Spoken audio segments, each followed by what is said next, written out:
It's TheASMRDude, and today I'll be reading A Brief History of the Empire, Part 1, by Stronach III, Imperial Historian. Before the rule of Tiber Septim, all Tamriel was in chaos. The poet Trasisis called that period of continuous unrest days and nights of blood and venom. The kings were a petty lot of grasping tyrants who fought Tiber's attempts to bring order to the land, but they were as disorganized as they were dissolute, and the strong hand of Septim brought peace forcibly to Tamriel. The year was Second Era 896. The following year, the Emperor declared the beginning of a new era. Thus began the Third Era, year Alt. For 38 years, the Emperor Tiber reigned supreme. It was a lawful, pious, and glorious age, when justice was known to one and all, from serf to sovereign. On Tiber's death, it reigned for an entire fortnight as if the land of Tamriel itself was weeping. The Emperor's grandson, Pelagius, came to the throne. Though his reign was short, he was as strong and resolute as his father had been, and Tamriel could have enjoyed a continuation of the Golden Age. Alas, an unknown enemy of the Septim family hired that accursed organization of cutthroats, the Dark Brotherhood, to kill the Emperor Pelagius as he knelt at prayer in the Temple of the One in the Imperial City. Pelagius I's reign lasted less than 3 years. Pelagius had no living children, so the crown imperial passed to his first cousin, the daughter of Tiber's brother Agnerith. Kintyra, former queen of Silvanor, assumed the throne as Kintyra I. Her reign was blessed with prosperity and good harvests, and she herself was an avid patroness of art, music, and dance. Kintyra's son was crowned after her death, the first emperor of Tamriel to use the imperial name Uriel. Uriel I was the great lawmaker of the Septim dynasty, and a promoter of independent organizations and guilds. Under his kind but firm hand, the Fighters Guild and the Mages Guild increased in prominence throughout Tamriel. His son and successor, Uriel II, reigned for 18 years, from the death of Uriel I in Third Era 64 to Pelagius II's accession in Third Era 82. Tragically, the rule of Uriel II was cursed with blights, plagues, and insurrections. The tenderness he inherited from his father did not serve Tamriel well, and little justice was done. Pelagius II inherited not only the throne from his father, but the debt from the latter's poor financial and judicial management. Pelagius dismissed all of the elder council and allowed only those willing to pay great sums to resume their seats. He encouraged similar acts among his vassals, the kings of Tamriel, and by the end of his 17-year reign, Tamriel had returned to prosperity. His critics, however, have suggested that any advisor possessed of wisdom but not of gold, had been summarily ousted by Pelagius. English. This may have led to some of the troubles of his son Antiochus faced when he in turn became emperor. Antiochus was certainly one of the more flamboyant members of the usually austere Septim family. He had numerous mistresses and nearly as many wives, and was renowned for the grandeur of his dress and his high good humor. Unfortunately, his reign was rife with civil war, surpassing that even of his grandfather, Uriel II. The War of the Isle in Third Era 110, 12 years after Antiochus assumed the throne, nearly took the province of Somerset Isle away from Tamriel. The united alliance of the kings of Somerset Isle, of Somerset and Antiochus, only managed to defeat King Orgum of the island kingdom of Piondonia due to a freak storm. Legend credits the Saic order of the Isle of Artaeum with the sorcery behind the tempest. The story of Kintyra II, heiress to her father Antiochus' throne, is certainly one of the saddest tales in imperial history. Her first cousin Uriel, son of Queen Fatima of Solitude, accused Kintyra of being a bastard, alluding to the infamous decadence of the imperial city during her father's reign. When this accusation failed to stop her coronation, Uriel bought the support of several disgruntled kings of High Rock, Skyrim, and Morrowind, and with Queen Patima's assistance, he coordinated 3 attacks on the Septim Empire. The first attack occurred in the Iliac Bay region, which separates High Rock and Hammerfell. Kintyra's entourage was massacred, and the Empress taken captive. For 2 years, Kintyra II languished in an imperial prison believed to be somewhere in Glenpoint or Glenmoral, before she was slain in her cell under mysterious circumstances. The second attack was on a series of imperial garrisons along the coastal Morrowind Islands. The Empress consort Contin Arynx fell defending the forts. The third and final attack was a siege of the imperial city itself, occurring after the Elder Council had split up the army to attack western High Rock and eastern Morrowind. The weakened government had little defense against Uriel's determined aggression, and capitulated only after a fortnight of resistance. Uriel took the throne that same evening and proclaimed himself Uriel III, Emperor of Tamriel. The year was 3rd Era 121. Thus began the War of the Red Diamond, described in Volume 2 of this series.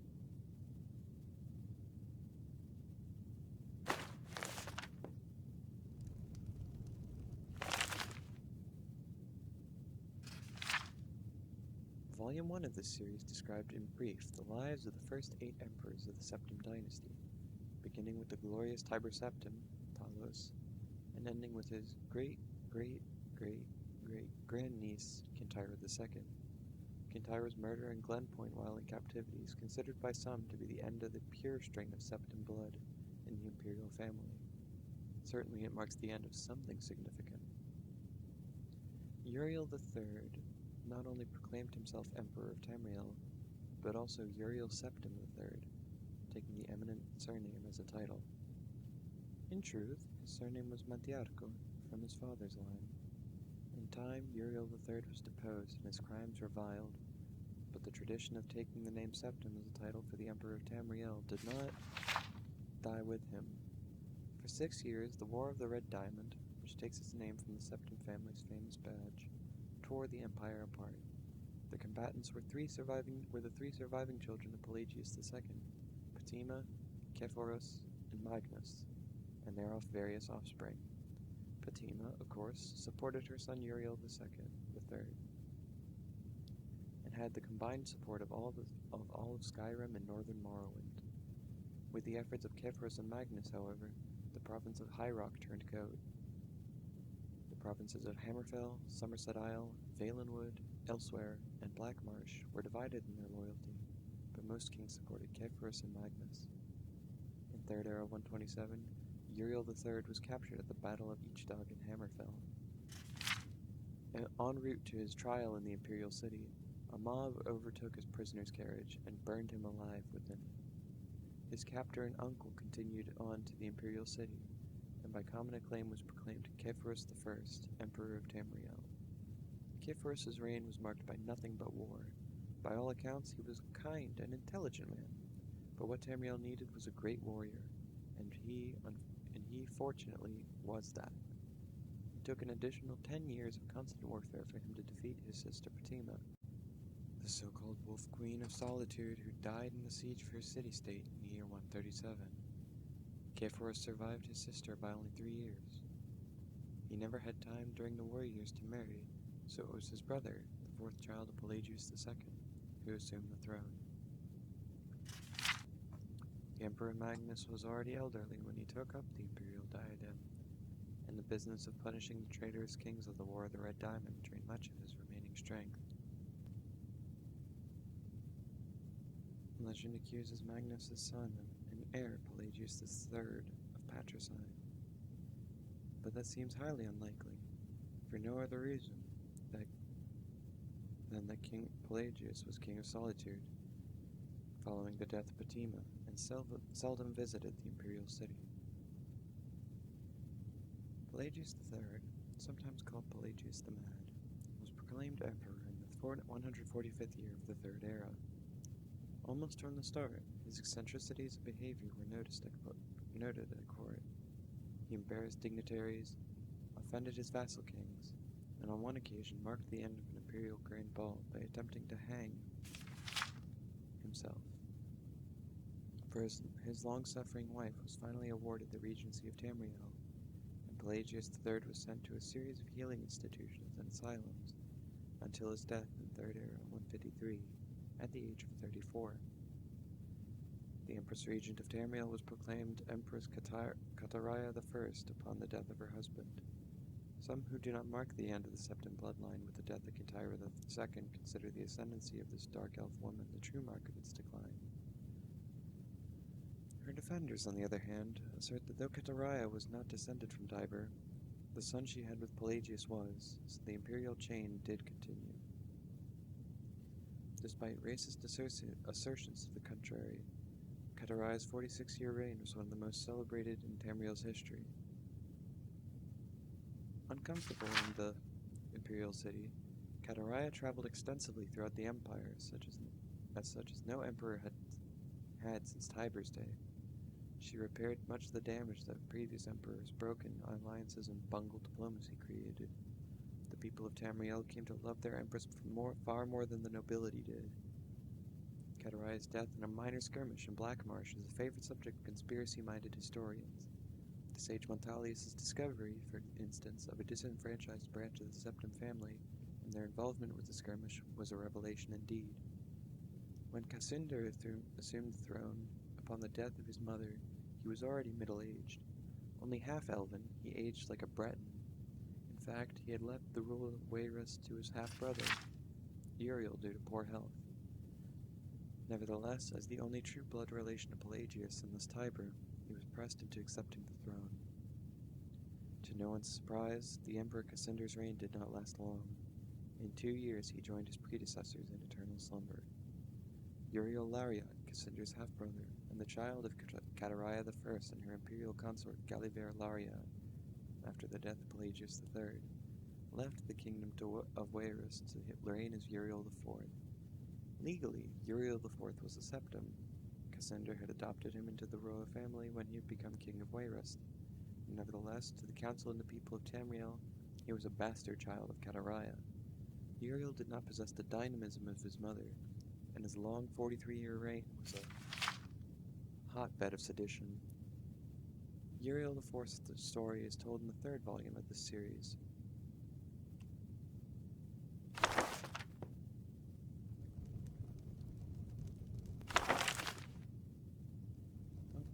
assume I've taken it in my inventory.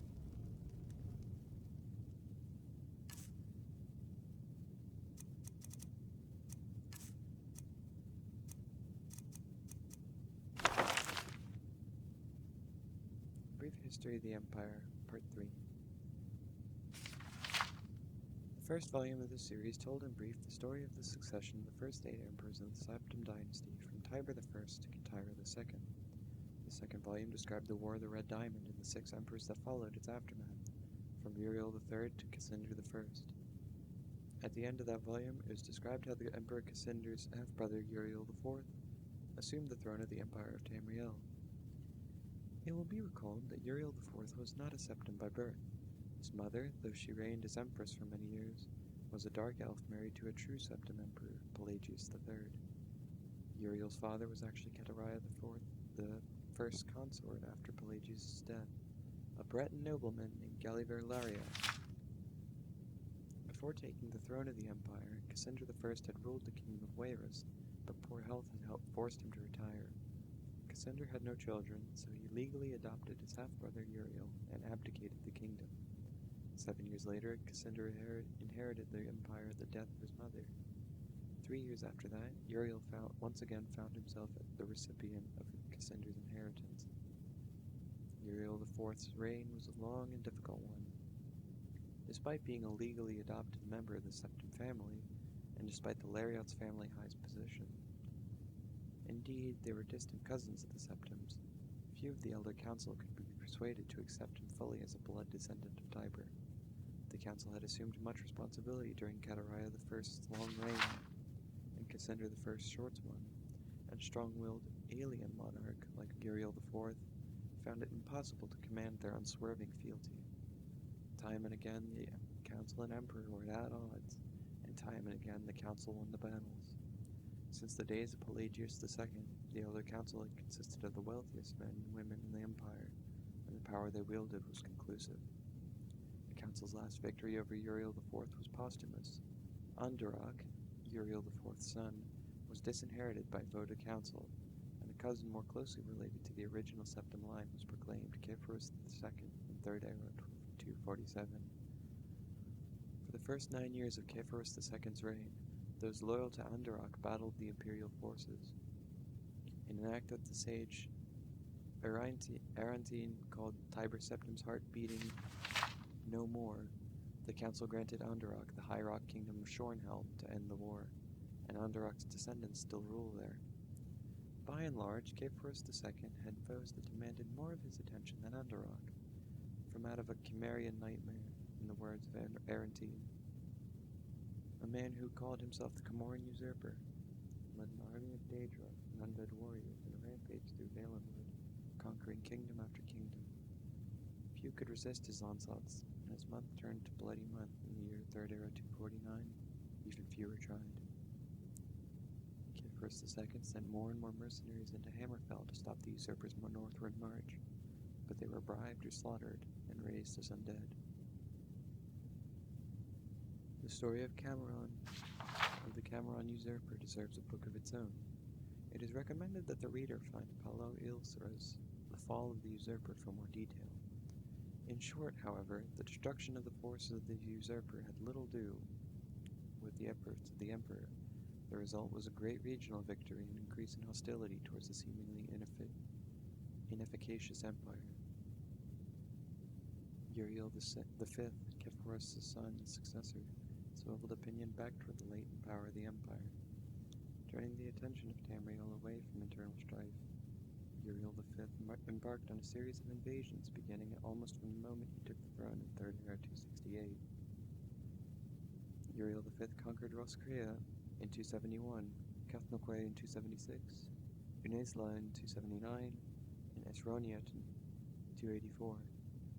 In Third Era 288, he embarked on his most ambitious enterprise, the invasion of the continent kingdom of Akavir. This ultimately proved a failure, for 2 years later, Uriel V was killed in Akavir on the battlefield of Yonith.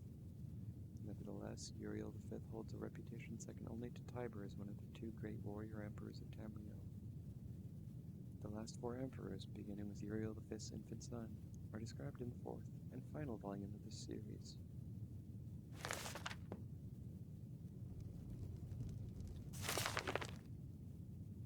Part 4. The first book of this series described, in brief, the first 8 emperors of the Septim dynasty beginning with Tiber I. The second volume described the War of the Red Diamond and the 6 emperors that followed. The third described the troubles of the next 3 emperors, the frustrated Uriel IV, the ineffectual Cephorus II, and the heroic Uriel V. On Uriel V's death across the sea in distant, hostile Akavir, Uriel VI was but 5 years old. In fact, Uriel VI was born only shortly after his father left for Akavir. Uriel V's only other progeny by a morganatic alliance were the twins Morihatha and Eloisa, who had been born a month after Uriel V left. Uriel VI was crowned in the 290th year of the Third Era. The imperial consort, Thonica, as the boy's mother, was given a restricted regency until Uriel VI reached his majority. The Elder Council retained the real power, as they had ever since the days of Kataraya I. The council so enjoyed its unlimited and unrestricted freedom to promulgate laws and generate profits that Uriel VI was not given full license to rule until 307, when he was already 22 years old. He had been slowly assuming positions of responsibility for years, but both the council and his mother, who enjoyed even her limited regency, were loath to hand over the reins. By the time he had come to the throne, the mechanisms of government gave him little power except for that of the imperial veto. This power, however, he regularly and vigorously exercised. By 313, Uriel VI could boast with conviction that he truly did rule Tamriel. He utilized defunct spy networks and guard units to bully and coerce the difficult members of the Elder Council. His half-sister Morihatha was, not surprisingly, his staunchest ally, especially after her marriage to Baron Ulfa Garrison of Winterhold brought her considerable wealth and influence.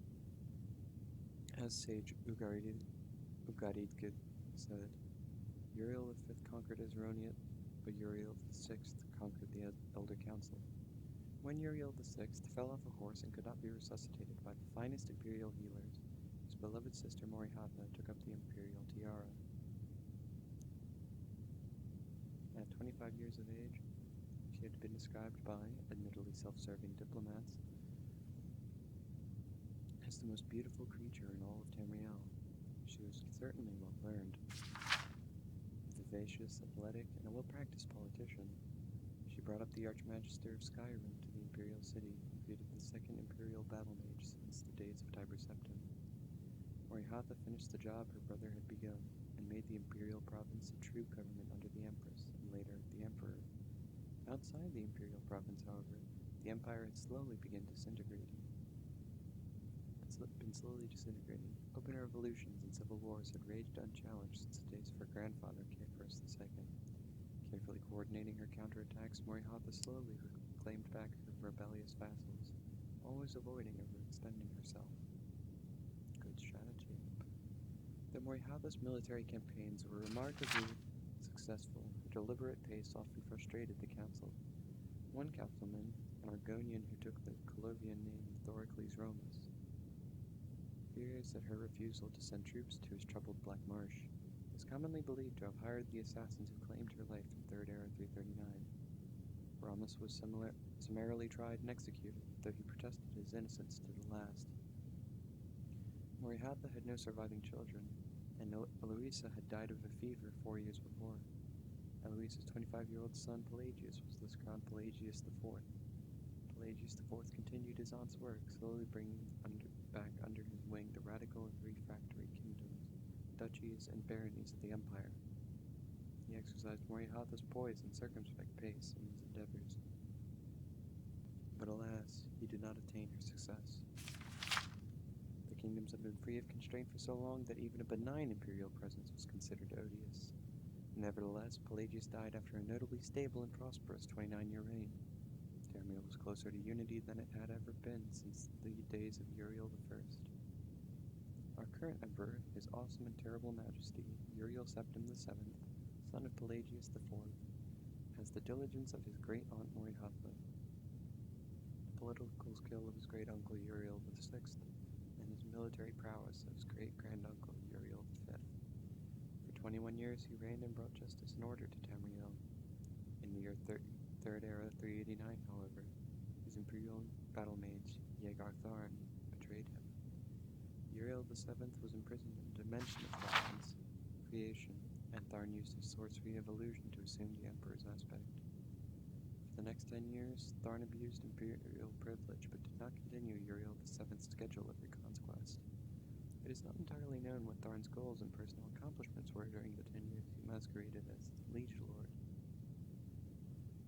In 3rd Era 399, an enigmatic champion defeated the battle mage in the dungeons of the Imperial Palace and freed Uriel VII from his other dimensional jail. Since his emancipation, Uriel Septim VII has worked diligently to renew the battles that would reunite Tamriel. Tharn's interference broke the momentum, it is true. But the years since then have proven that there is a hope of a golden age of Tiber Septim's rule glorifying Tamriel once again. That is a brief history of the Empire, leading up to the Elder Scrolls V Skyrim. I hope you enjoyed this video. Leave a like and a comment if you did. If you have any constructive criticism, also leave a comment.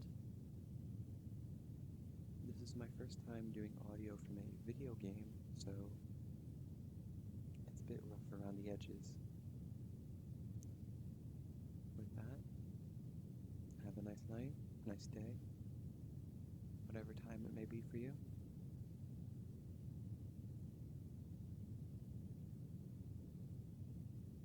always keep you